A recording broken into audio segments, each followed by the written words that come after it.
YouTube star and pro wrestler Logan Paul suing Dallas-based Heritage Auctions.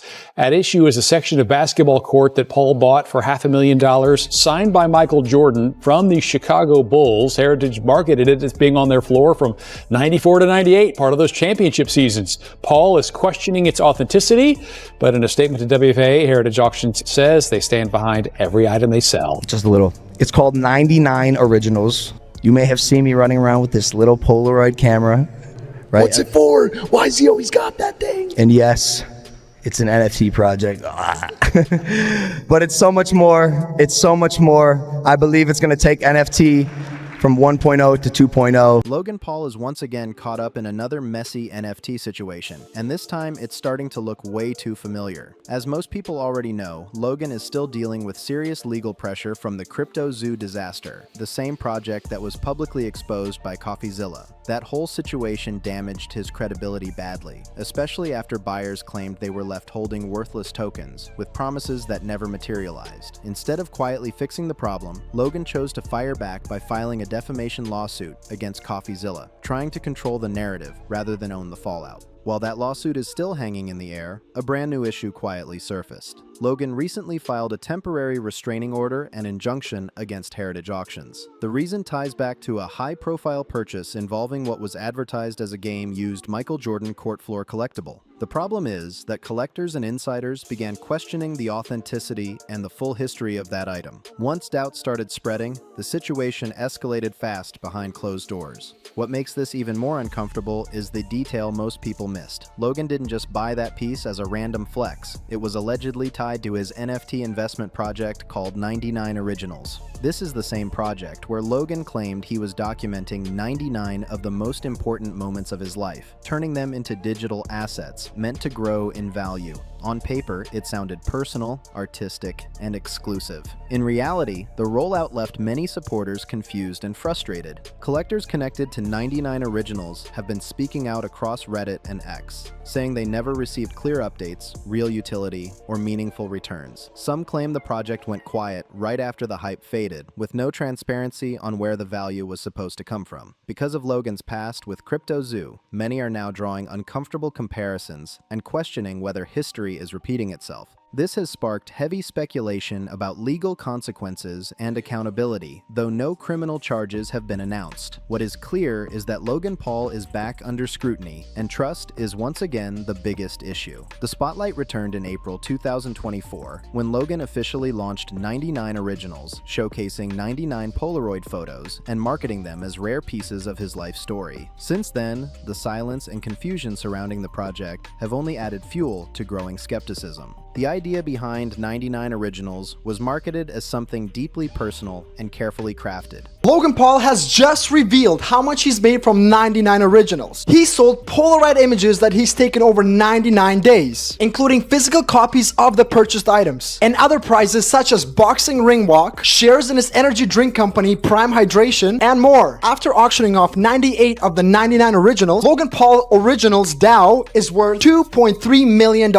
Logan Paul claimed he spent 99 straight days traveling over 84,000 miles, documenting his journey through Polaroid photos. Each image was then turned into a one-of-one NFT, making every token supposedly rare and irreplaceable. Buyers were promised a stack of perks, including access to a DAO called Originals DAO, high-resolution digital scans, and even the option to redeem the physical Polaroid later on, all said to be authenticated by PSA. Logan positioned the project as a blend of art, community, and ownership of a real moment from his life. On the surface, it sounded creative and exclusive. Financially, the structure raised eyebrows. According to the project breakdown, 49% of the funds went directly to Logan, 50% was allocated to a community treasury, and the remaining portion was set aside for collaborators and royalties. That split alone sparked quiet concern among more experienced collectors. This is where things started to feel uncomfortable. Logan's massive fan base created an environment where trust came easy. Many buyers jumped in without digging deep into the fine print or long-term roadmap. In 2022, one NFT reportedly sold for 40.25 ETH, roughly $43,000 at the time. That purchase came with a bold promise. The holder was supposed to receive 1% of Logan's next fight revenue. Almost immediately, people began asking if that payout would ever realistically happen.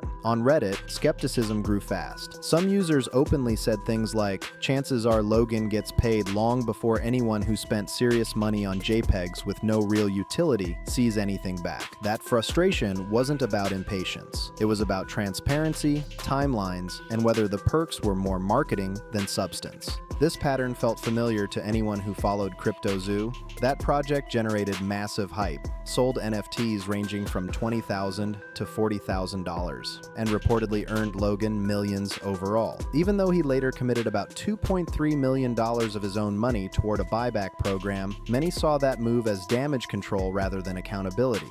CryptoZoo launched in 2021 with promises of a full blockchain game where egg NFTs would hatch into animals, breed, and generate rewards. The game never fully materialized, investors lost money, and the project became widely labeled as a failure. Logan Paul has revealed how much money he's made from 99 Originals. While NFT collections are generally something of a recycled disappointment, one of my buddies actually sends me Logan Paul's story where he's announcing the 99 Original that he's selling for that day. And the main perk of it is you get to come on as a guest for Impulsive. So I looked at it and I was like, that's actually a pretty decent perk. No idiot is going to pay over $100,000 for it. To critics, 99 Originals looks like the same structure dressed in new branding, heavy storytelling, big promises, and very little clarity once the hype faded. The pattern people are pointing out is hard to ignore. Use fan trust to raise money, promise perks like DAO rights, revenue sharing, and physical collectibles, then delay delivery or fail to deliver at all. And when things start getting uncomfortable, legal pressure suddenly enters the picture. Online, more and more voices are saying, this looks like CryptoZoo all over again, just repackaged with better storytelling and louder promotion. Comments about 99 Originals are piling up fast, and they aren't exactly flattering. One person wrote, "You are lying? You still haven't got 1% of your last fight." Another user questioned the entire concept, asking, "What's wrong with people paying for a Polaroid picture of a dude? What's the resale value of these? If you have $45,000 just sitting around, donate it or something. This is really dumb." That reaction sums up a growing frustration around how disconnected these projects feel from everyday reality. Another commenter pushed the issue even further, asking if Logan could create something that middle-class people could actually afford. That question keeps coming up for a reason. Many fans feel priced out while being marketed to the hardest. One more person sarcastically asked whether the promised 1% revenue still applies if Logan's opponent refuses to pay him. That comment hit a nerve because it highlights how vague the revenue promise really was. People are now questioning which fight the 1% even applied to, or if it was ever meant to be clearly defined. Some joke that maybe the payout is planned decades from now. The sarcasm isn't random. It reflects how shaky the original promises look in hindsight, especially with no clear proof that any of those revenue shares were ever distributed. While all of this criticism is growing, Logan Paul has shifted attention toward legal battles. He recently filed a temporary restraining order against Heritage Auctions over a piece of signed court wood connected to Michael Jordan. That same item is reportedly tied into the 99 Originals narrative. So now it's not just about repeating the same formula from before. Fans and investors are actively calling out the cracks, questioning the promises, and stacking public comments that show just how unrealistic some of these claims sound when placed under real scrutiny. This is where the contrast between hype and reality becomes impossible to ignore, and where the legal pressure around Logan Paul keeps tightening. A lot of people are asking the same question now. Why move this way, and why now? From the outside, the timing doesn't look random at all. Logan is still dealing with fallout tied to the CryptoZoo situation, along with the defamation case involving CoffeeZilla. Those issues haven't gone away, and the financial risk attached to them is very real. If the courts ultimately rule against him, Logan could be forced to pay significant amounts back to investors. After Logan got scammed for $3.5 million on fake Pokemon cards, he had to up the ante, and he uploaded a video in which he spent even more money on one Pokemon card. They want $4 million. Oh my god. Oh my god.